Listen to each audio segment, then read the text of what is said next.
हां, पूजेची तयारी चालू आहे, साफसफाई चालू आहे.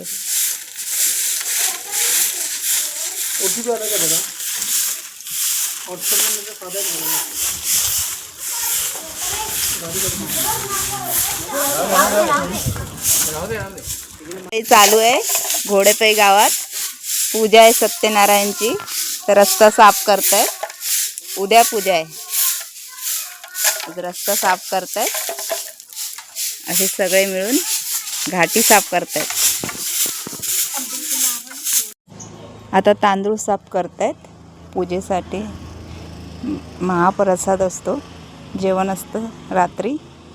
ते तांदूळ साफ करतायत सगळे लेडीज लोक.